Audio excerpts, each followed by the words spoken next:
Hi, good afternoon. Thank you for coming. I'm Philip Brookman. I'm the consulting curator in the Department of Photographs here at the National Gallery of Art. And it's my pleasure to introduce today's lecture. The speaker is Celeste-Marie Bernier, and her talk is called Suffering, Struggle, Survival, the Activism, Artistry, and Authorship of Frederick Douglass. So what goes into knowing historical figures? We were talking about this. It's a lot of work, and our icons of the past are sometimes known through interesting and unusual ways. Often we know them from pictures, from works of art like painted portraits, sculpted busts, large-scale murals, prints, drawings, photographs, and today, of course, television and social media. Recently, I've been looking at photographs of Frederick Douglass for my own work, in part because I noticed that the figure of Frederick Douglass that appears in a painted mural by Charles White from 1940, it's called The Five Great American Negroes. It seemed familiar, the portrait of Frederick Douglass. I'd seen it somewhere before, and I soon was able to trace it to one of the immensely popular photographs of the statesman that was made in the mid-1880s. So this year we commemorate the 200th anniversary of Frederick Douglass's birth. He was born into slavery on February 14th, 1818, on the eastern shore of Maryland. And we know many different Frederick Douglasses: the abolitionist, the statesman, the writer, the autobiographer, the orator, the reformer, the essayist, and the politician.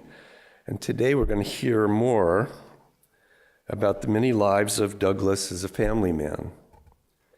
In today's lecture, art historian Celeste-Marie Bernier will trace the activism, artistry, and authorship of Douglass alongside the struggles of his daughters and sons, Rosetta, Lewis Henry, Frederick Jr., Charles Remond, and Annie Douglass. Most played a vital role in the freedom struggles of their people and their father as they fought for civic, cultural, political, social liberties for African Americans. The fight for freedom was a family business to which all the Douglass family dedicated their lives. So now to quickly introduce today's speaker, Celeste-Marie Bernier's personal chair in English and professor of Black Studies at the University of Edinburgh. She's also co-editor-in-chief of the Journal of American Studies, published by the Cambridge University Press. Bernier's wide-ranging research encompasses the literatures, histories, politics, visual cultures, philosophies of the people living in the African diaspora over the centuries, and her published works reflect the breadth of all of these different interests. So these works include her books, African American Visual Arts, From Slavery to the Present, from 2008, Characters of Blood, Black Heroism in the Transatlantic Imagination, from 2012, Suffering and Sunset, World War I, in the Art and Life of Horace Pippin, from 2015. So now please welcome Celeste-Marie Bernier.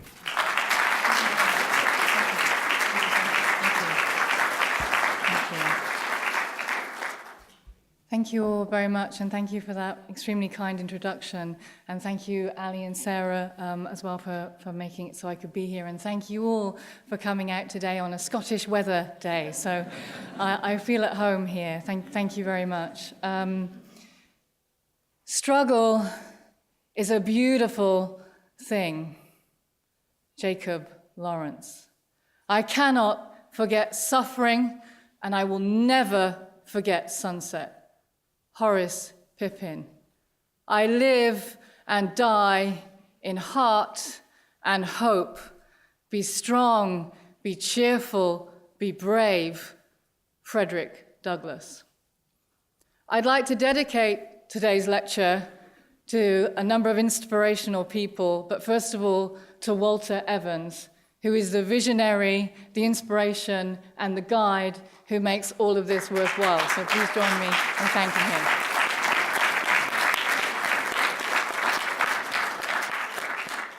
I would also like to dedicate this lecture today to the Hall family, who I now can't see because the light is in my eyes, to say thank you for everything and thank you for coming and for the beautiful activism and quilts and works that have made our work on the Frederick Douglass family live and continue to live. Suffering and struggle, pain and beauty are at the heart and life of Frederick Douglass and his family.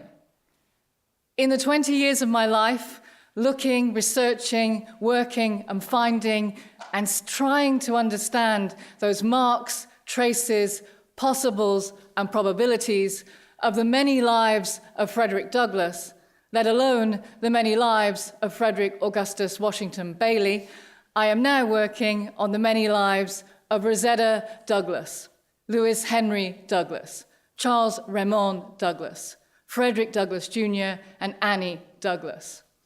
In a Black Lives Matter era, as today white supremacy bleeds through every part of every brick of every building in every nation, the fight is by no means over. In a letter that I just read that Douglass writes a month before he dies, he says, "I see nothing has changed.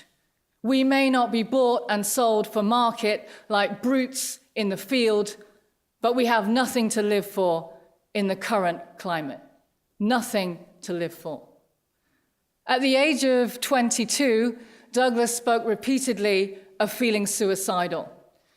As we think of and as we respectfully work with Mr. Douglass's life and his works, and with the lives and works of his family, we have a burden of responsibility, one that is social, political, moral, intellectual, and philosophical. We have a burden of interpretation, we have a burden of representation, and we have a burden of working against the white racist archive that denies, distorts, and obliterates. In the 20 years that I've worked on Frederick Douglass, I've worked to find a figure lost in history. In a Black Lives Matter era, as we face and continue to face contemporary lynchings by any name only, we continue that fight and we continue to remember Douglass's words. "Nothing has changed for the black man," he writes, "nothing to hope for." Rosetta Douglass famously writes her father, "I feel I am in bondage." Lewis Henry Douglass writes of struggles for liberty as a combat veteran, remembering standing by Robert Gould Shaw as he dies in front of him. Lewis Henry Douglass, who lived with wounds of war, as Douglass lived with the scars of slavery.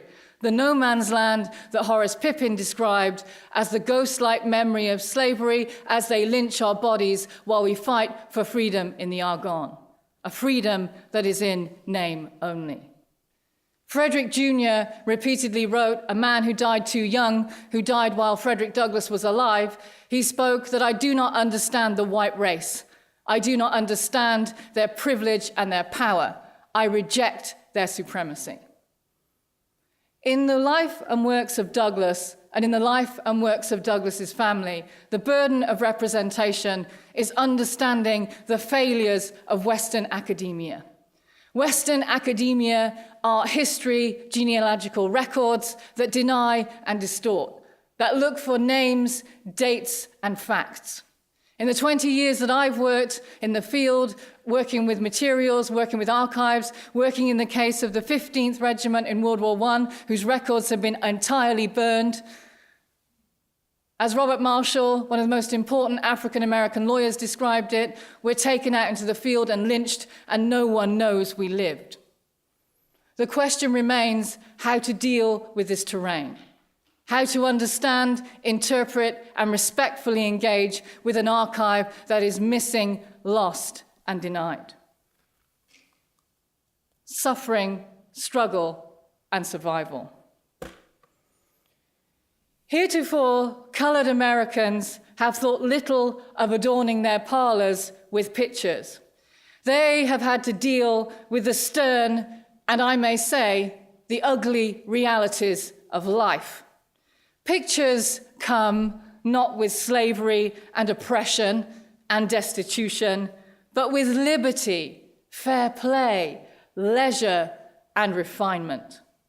These conditions are now possible to colored American citizens, and I think the walls of their houses will soon to begin to bear evidence of their altered relations to the people around them.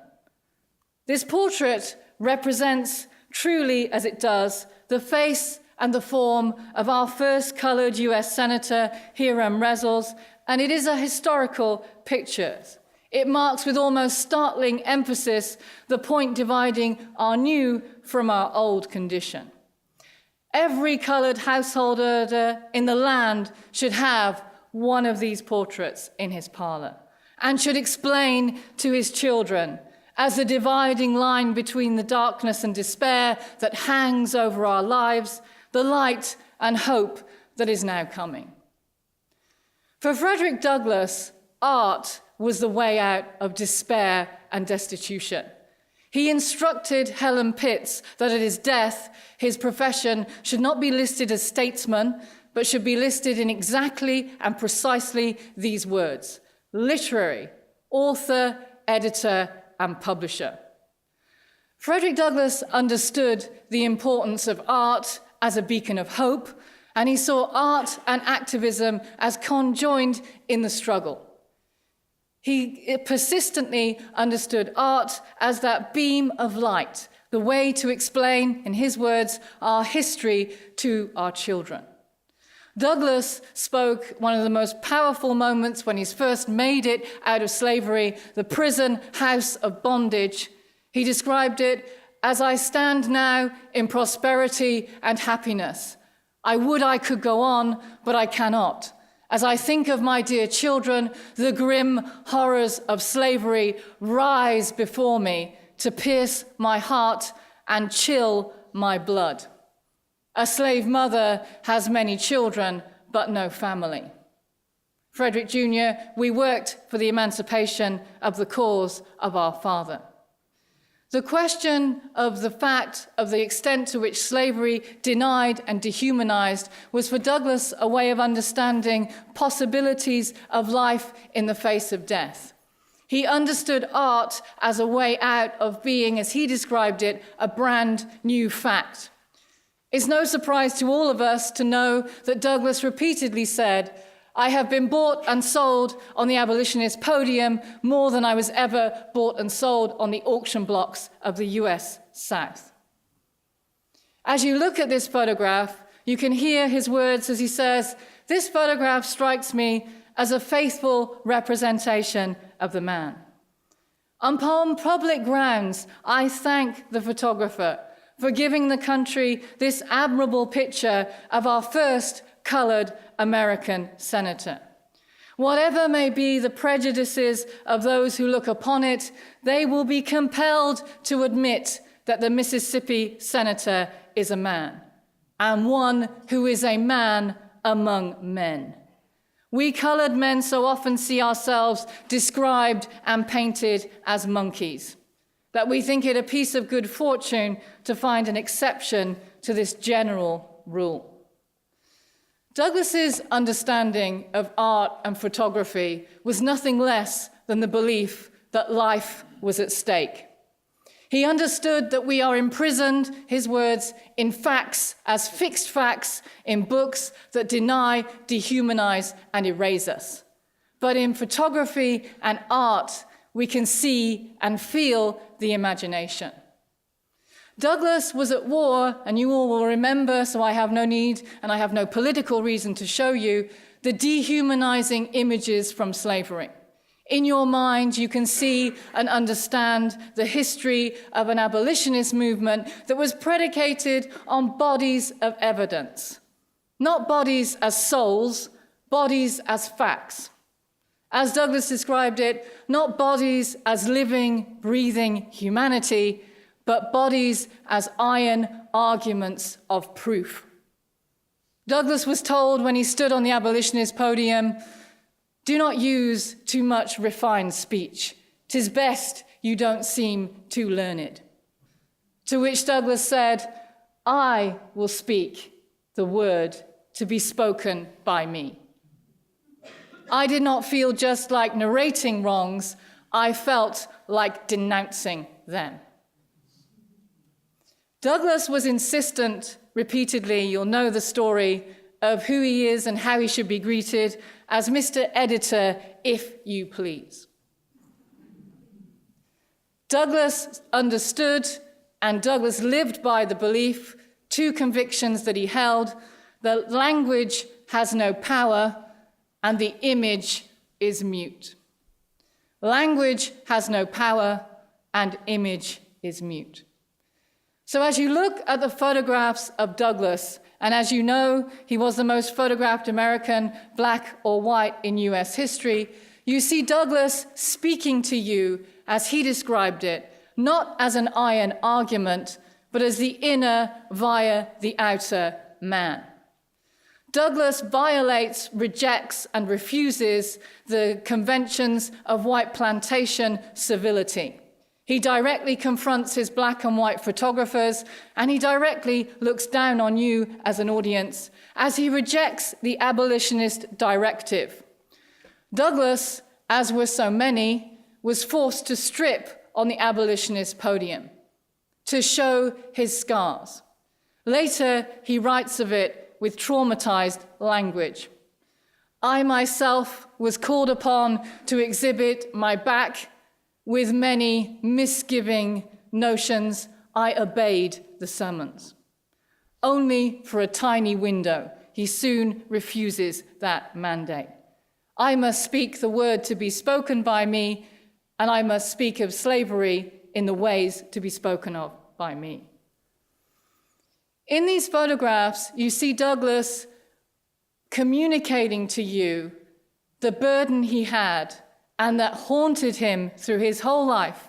In the 7,000 items that survived that Douglass wrote, and we find more every day, we find more photographs every day, Douglass held on to the belief that those who lived and died in slavery that he had left behind were the spirits that walked beside him. He described it as the bleeding family I can never see again. Douglass understood that their suffering and their struggle was never to be forgotten. He described it as the grim horror, as I said a moment before, that pierces my heart and chills my blood. As Douglass was forced to parade his story by white abolitionists who to him were white racist apologists that, as he described it, put me under overseership on the abolitionist stand, he was persistently working against a dominant iconographic trend. I don't need to tell you that the ways in which white abolitionists worked was by exhibiting their box of tricks, Douglass's word, their elements of torture, their elements of shackles. And as Sojourner Truth would say, where is your blood on that shackle? Where is the hair? Tell me the stories that are missing. She repeatedly said, I come from another country, the country of the slave. Harriet Tubman, I've seen the real thing. So for Douglass and others, this question of bearing witness is one that lives on. And you see it very powerfully in Douglass's photography. Douglass is representing Frederick Douglass, the mythological icon, the powerful activist who becomes a symbol of freedom, but he's also speaking to the suffering and the struggle and the memory of Frederick Augustus Washington Bailey. And Frederick Augustus Washington Bailey lives on throughout his life. Frederick Douglass, as we know, was not only a household name, he was a household image. And he was particularly incensed against the representation and the disfigured representation of his face and body. I've made the decision to include none of those today, but those of you who've seen them will know what I'm talking about. The ways in which he was subjected to, as he described it, a horrifying caricature of my face.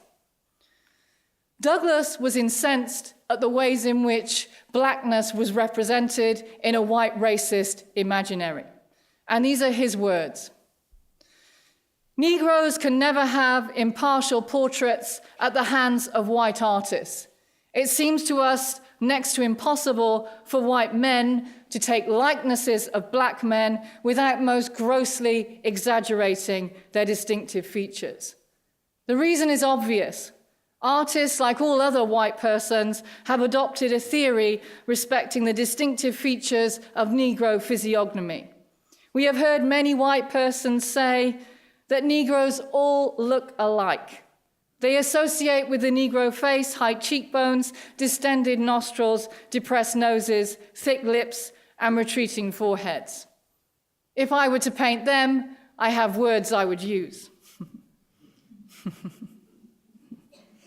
This theme, impressed strongly on the mind of an artist, exercises a powerful influence over his pencil, and very naturally leads him to distort and exaggerate those peculiarities, even when they scarcely exist in the original. Everyone to his taste, but do not trample on human rights. Douglass had a conviction throughout his life of the ways in which white scientific racism, and this is his particular visualizing black to forms of European Enlightenment racist ideology, he had a conviction to understanding the ways in which black bodies and lives were bought and sold in the official archive. What you're looking at here is a document he carried with him throughout his life. It's his bill of sale. Douglass described this document as a document that was a chattel record. We live and die in chattel records, not in historical annals. Look not for us in historical memory. Spending a lifetime memorializing heroism, Margaret Garner, Toussaint Louverture, Seng-Bay Pei, Douglass was exercised about the fact that black lives were invisibilized in the archive. Those iconic Toussaint, Seng-Bay Pei, Nathaniel Turner were treated with barbarous indifference, disfigurement, and torture. Those who lived and died, who made it not out of slavery, were nameless, faceless, and bodiless. He called this a chattel record, and he understood the only way to move from being a chattel record was to become an author and artist, in charge of that language that has no power and that image that is mute. Douglass understood a work of art as a way of understanding sublime inner life, no longer shackles, objects, bodies of proof, but living, breathing humanity. Douglass believed in authorship. He persistently, consistently, throughout his life, and it is all through his archive, said, I want literature, not ledgers. I want art in the face of death. Douglass is one of his most powerful words that he uses, and I'm writing this literary biography, and it's not easy. Mr. Douglass does not make it easy. He's written thousands, and his power of his use of language and narrative defies any kind of interpretation. I'll never get to a tiny fragment of an understanding. He describes that we become, under the overseer's whip, and these are his words, living parchments. No longer chattel records, but living parchments on which we can tell our stories and our lives. Living parchments. Then we become a work of art. In the 1840s, on the abolitionist podium, and understanding anti-slavery rhetoric and the ideology and how it operated, Douglass was especially aware of the ways in which his own photography was represented. You see here a clip from a newspaper because it gives you a sense of what Douglass was combating. At the same time that Douglass is looking at you and visualizing the face of the fugitive slave, as he described it, he is represented alongside bodies of proof of white victimization and martyrdom.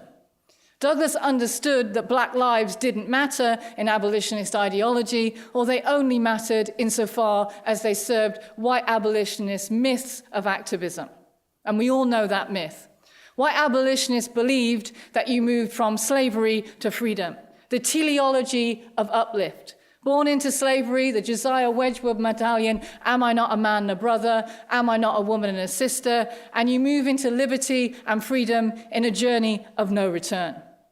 Douglass, as an individual who suffered, and I cannot overemphasize how much he suffered from psychological torture, from a sense of suicidal beliefs, every springtime, especially times of selling. Douglass, as an individual, understood that the life of slavery bled on into a life of freedom. And he also understood that that life of freedom was a freedom that was in name only. One of the images that he especially hated, and the reason I include it here is because he talks extensively about it, is this image. He describes, this book is one to prove what exactly? That I and us are simply, the present reviewer, myself, a member of the human race. The superior portraits are of the commonest sort. That of Frederick Douglass, we shall leave you to understand, begging only to remark that it is very much more kindly and an amiable expression than the face of the fugitive slave. We all know Douglass's belief and his insistence and his challenge to white northern abolitionists when he tells them to go and hear, his words, the wild, incoherent songs of slaves and then tell me of contentment in slavery. What you see with Douglass, too, is his belief in and his conviction to the sorrow images of slavery, the face of the fugitive slave. In dominant representations, in artistic imagery, he's constantly presented like this, in processes of self-formation, partially there, partially not there. Repeated photographs and paintings. I'm sharing with you unknown, recently discovered paintings. We don't know the provenance or date, in which he's vilified, dehumanized, and misrepresented. The image here is one that especially incensed him. People take occasion to speak of me as a fine young Negro. That is a way of describing a slave for sale. It's true that I was once advertised in slavery in a very respectable newspaper under a little figure bent over and apparently in a hurry to the north with my bundle on my back. Especially incensed, especially agitated, Douglass writes a powerful editorial in the North Star. The North Star, a newspaper that is edited by Rosetta, typeset by Lewis Henry, advertised by Frederick Jr., and sold by Charles Remond, and physically funded by Anna Murray. Think of the moral sentiment of the most influential part of the community, stringing together, in company with horses, sheep, and swine, the figures of 40 human beings, to be disposed of in the same markets with the former. To each of these advertisements of slaves on the run is prefixed the figure of a human being as if in the act of running. We have no such figures nor prints in our office to enable you to follow copy. The reader must supply them for themselves. Douglass refused to buy the iconic woodcuts of enslaved people running to freedom on the grounds that they dehumanized and violated a human right. Everyone to his taste, as long as they do not violate human rights. This is a powerful drawing that was done in the 1840s, and it was done at the moment that Douglass is in the UK. And it has a sarcastic and amusing story that Douglass treasured till he died. What you're looking at is the song sheet of a song that was composed by T. Powys Griffiths, the brother of Julia, and it's from a bust that is missing. Now, Douglass loved to tell this anecdote. It's based on a bust that was made by a very famous British sculptor, William Benes, and it was exhibited in the Royal Exchange in London. Sadly, that was bombed in World War II, and we've no records, but I'm not going to give up. I should, but I'm not going to give up. And it's based on a statue. Now, Douglass, who was very choosy as to what he would allow Frederick May Holland to put in the biography he publishes just before Douglass dies, Douglass is at his shoulder, proofreading, editing, checking, and deleted. And Douglass allows this story and this anecdote to go in. He talks about a white US senator coming from the South on the grand tour of Britain and meeting an English art collector. And the English art collector says to him, I have a powerful, beautiful collection of art. You must come and see it. Especially, you must see my beautiful sculpture of your countryman, Douglass. And as you are all aware in this room, the US senator says, I'm so happy to see my compatriot, Mr. Douglass, represented. But of course, to his disappointment, and the only words Douglass allows to go in the biography, the statue was in black marble. This is strong language. For the sake of my people, I would to God it were vehemently strong. But my words are only as to the shadow as to the substance. They fail, however bitter my experience, there is no language to describe what I went through. But a picture is a power, and the ability to give form and expression to facts and to appeal to experience is a way of light out of death. Douglass's commitment to representing and reimagining the face of the fugitive slave, as he described it, was a way of bearing witness to those who lived and died in slavery. Sorrow images and sorrow songs. As you look across his archive, you see an array of beautiful and powerful imagery. There is a vast morass of racist imagery that I'm not sharing, and Douglass was very exercised about its power and its endurance. His commitment to the image, despite his understanding that it was mute, one of the most powerful figures in his life, he never was able to keep any memento of her likeness. Harriet Bailey, his mother, was one that pained him for his entire existence, to the extent he recreated an imaginary figure in memorializing her face and her memory. He describes it as her silhouette I can't see. One of the very few images Douglass keeps and protects and looks after is this one. And we have very little information about it, except that we know it was made from an engraving of an original daguerreotype that is now lost, as is often the way. And Douglass kept it and treasured it so much, it was on and among his personal possessions when he died. We don't know the provenance, and one of the difficulties with the vast majority of his photographs, with which we know for certain Augustus Washington and various other important black daguerreotypists and artists, Robert Douglass among them, were repeatedly taking his photograph, but we are still unable to prove. This image speaks very powerfully to the black artist Patrick Reason's beautiful aesthetic. As we know, Douglass was close friends and a great advocate and supporter of Reason, and you see in this beautiful image here the intricacy that Douglass loved. He described it as the scars on my skin beautifully represented. Among the very few surviving works by Patrick Reason is this one that's the frontispiece to Henry Bibb. At the bottom, you see the figure running north. Those racist caricatures of black humanity Douglass despised and refused to reproduce in his newspaper. But above, one of the most beautiful portraits of Henry Bibb in existence. The meticulousness of the beauty of the line and the symmetry, Douglass applauded. So for Douglass, this fight for representation, this fight for representation and recreation was one that existed throughout his lifetime. One of the powerful repeated stories Douglass tells on the abolitionist podium, he says in Sheffield, and I want to share it with you today. The atrocities of slavery produced a dissatisfaction that constantly manifests itself in the look of the slave.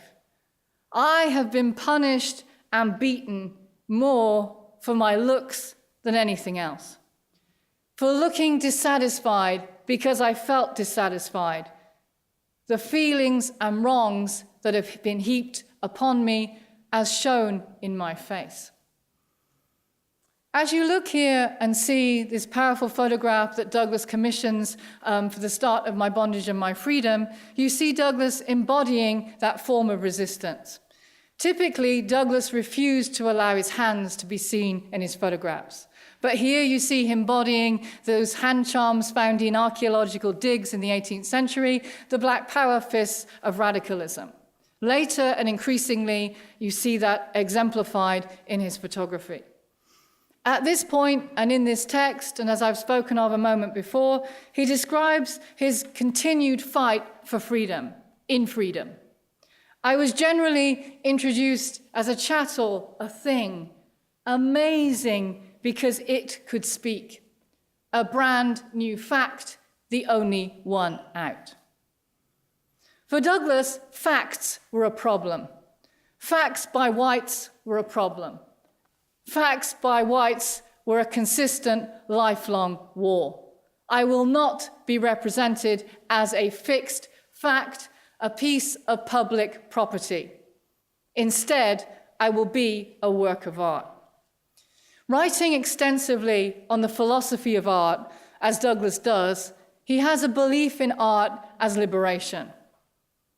One of the most powerful phrases he says repeatedly is pictures, images, and all other symbolical representations derive their power because they speak to the imagination. They speak to the imagination. In all of the images he commissions, he creates works in which he invites you as audience members to imagine what is missing.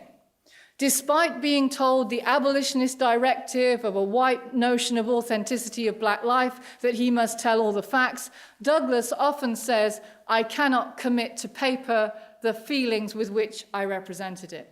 Language has no power, his repeated refrain. Similarly, in using images throughout his life, he speaks to their failure, to their lack of power to memorialize the missing, the dead, and the unknown. You find Douglass's life memorialized in scrapbooks in which his name is abbreviated with a horror he despised. I am never Fred, I am Frederick. In fact, to one distractor, he said, call me Frederick and meet me, and I will treat you as I treated Covey. That's for you, Walter. Douglass's images and his self-representations speak to the symbolic in the face of the factual. In 200 years of black radical activism, fighting a war for freedom and out of slavery, fighting another war for freedom on the abolitionist circuit, was one that continued to pain Douglass, and was one that continued to inspire him. The European face is drawn in harmony with the highest ideas of beauty, dignity, and intellect, features regular, and brow always after the Websterian mold. If the very best type of the European is always presented, I insist that justice be done and the very best type of the Negro be represented. Douglass's conviction and his power and his dedication to imagery was one of freedom out of slavery. One of the most powerful images that circulated, and again I made a decision not to include it here today, is a caricature of Douglass that was created by no one other than Winslow Homer. At the moment in the Tremont Temple, as you'll know, in Boston, when a racist mob attacks Douglass and he has to escape with his life, what's recorded in Homer's vision is the grotesque caricature, the disfigured, dehumanized, shocking caricature of my face.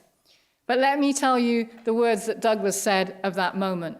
He says he's attacked by one white pro-slavery persecutor in the audience, and Douglass tells him this before he's removed from the room.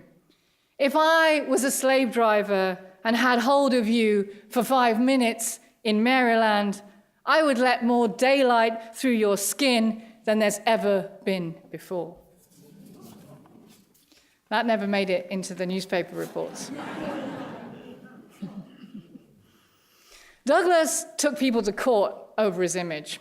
And just before he died, he was consistently in battle with one publishing company in particular. And again, I'm making the decision not to show you the images. So, as he says, you'll have to supply them for yourself. I beg to remind you that in the contract made with me, you said nothing about illustrations. This contract that I signed does not permit you to load the book with all manner of coarse and shocking woodcuts. You have gone outside the contract and have marred and spoiled my book entirely. I have no pleasure in it and shall not while the engravings remain. I think I have grounds for appealing to the law under contract and getting an injunction against your publishing the book in its present shape. He writes that in May 1881. In January 1882, very poignantly, he writes, I've given up all opposition. I submit to the caricature of my own face. But there is hope in the face of despair. Douglass writes this knowing that a week before, and I only found this out 3 weeks ago, he had written to John Lobb, the British publisher, to illegally give him the rights to the narrative on the provision he removed all grotesque and shocking woodcuts. Douglass made it impossible for the publisher in the US to make any money at all by undercutting him and having it sell in its thousands in Britain. There's more than one way to win a war. Now, I want to share with you one image before I end, and you've been all so kind in listening to me, an image that he loved. Now, this was a sculpture made, the bust by Johnson Mundy, who, let me tell you, was no radical freedom fighter for justice. I could show you some images that would shrivel up your heart and chill your blood, as Douglass would say, but here he got it right. And he got it right because a certain person comes repeatedly and gives him advice. I wonder who that might be. Mr. Douglass says, I will let you create a sculpture of me, but I will come and spend time with you. I can't spend time with you now because I cannot stand before an artist because my mouth is in terrible repair. One of the very little known facts of Douglass's life is the terrible suffering he had from dental problems, as born of the struggles of slavery. As he says, slavery is no educator in health. Slavery is a place in which bodies are deformed and destroyed.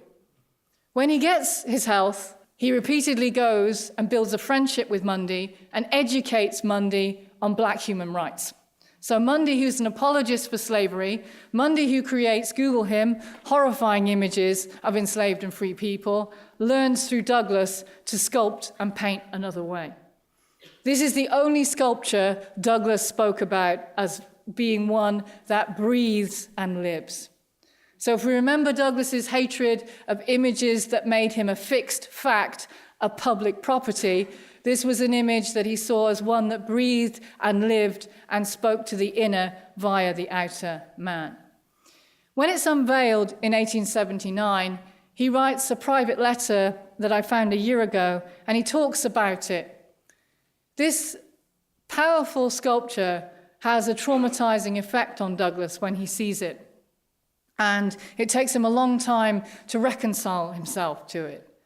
Douglass, throughout his life, is very powerfully, very psychologically upset about the question of the life between the public and the private self. This was a boundary and a line that consistently caused him all forms of torture, torment, and suffering. Now, what he says about this sculpture speaks to that.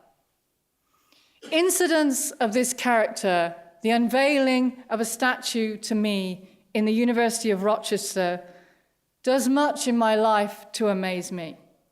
But it is not, however, the heights to which I have risen, but the depths from which I have come that most amaze me. This is 1879. It seems only a little while ago I was a child, that I might have been seen fighting the dog, Old Net, my master's dog, for a small piece of the crumbs that fell from the kitchen table, when I slept in the hearth, covering my head in a corn bag and sleeping in the warm ashes. Only a little while ago was I dragged to prison to be sold to the highest bidder, exposed as a slave like a beast of burden. Later, put out to live no life with Covey, beaten and almost broken in spirit. Yet here I am, alive. Douglass spends a lifetime curating and creating and engaging with images that are mute and images that have no power. He spends a lifetime speaking to struggle, survival, and suffering. And I want to share with you the will of Helen Pitts Douglass. We all know that Frederick Douglass, on seeing this monument, was in absolute outrage. A more manly stance would have been fitting. So he gives a directive at his death that Helen Pitts follows. As you look to a few lines down, there shall be established in Cedar Hill a monument to the memory of Frederick Douglass, which monument shall be designed and executed by an artist or artists of highest ability. Said monument to contain no kneeling slave or slaves, and no chain or chains broken or otherwise, or any symbol of servitude or suffering. But said monument shall express the idea of attainment, either attained or possible, and shall be surrounded by statues of the bronze of Mr. Douglass, and contain a bronze medallion of him. No chains or chains, kneeling or otherwise. At the point of his death, he also instructs Helen Pitts Douglass to have a death mask taken, and it's with great power I show you this image to you of Douglass at peace and at rest. She was exercised to ensure that in death, as in life, Douglass was recorded with fidelity to his physiognomy. Douglass loved Daguerrean technology because it had an accuracy of line. It was able to do justice to every contour of his skin, every scar on his body. Similarly, in the photograph she commissions just as he's passed, she wants to honor that legacy as Douglass had instructed her to leave us with his physiognomy and not the grotesque caricature of my face. Life is a picture of progress. It may be called the divine essence of the universe. Order, strength, and beauty are its development. But to be seen and heard best, we must stop our ears and shut our eyes and begin to imagine. Life is agitation, and agitation is life. Progress is life. To stand still is stagnation, and stagnation is death. Pictures are a progress. I wanted to share this with you because this is so beautiful. This is Willy Penn writing to Mr. Douglass on December 12th, 1894. As we all know, Mr. Douglass has only 2 months to live by this point. And he writes to Douglass and he tells him he's sending him a crayon portrait that he's made, one that I've drawn of yourself. Douglass treasured this crayon portrait. Unfortunately, it no longer survives, but it speaks to the ways in which photographs and portraits and representations memorialize a view of Frederick Douglass that sustains the life of Frederick Bailey and the many lives of Douglass as author, editor, and intellectual.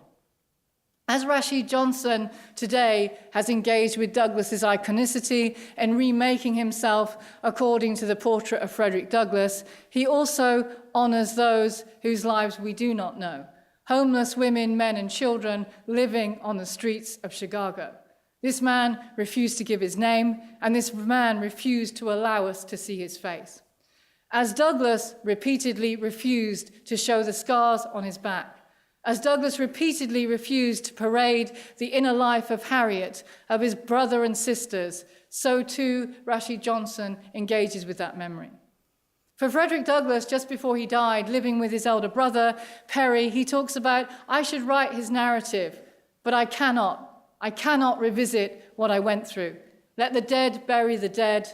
I will not resurrect the ghostly memory of slavery from its grave. So for Frederick Douglass, living with the scars of slavery, as his sons lived with the wounds of war, the question then and the question now is always, what happens if I survive? Thank you very much.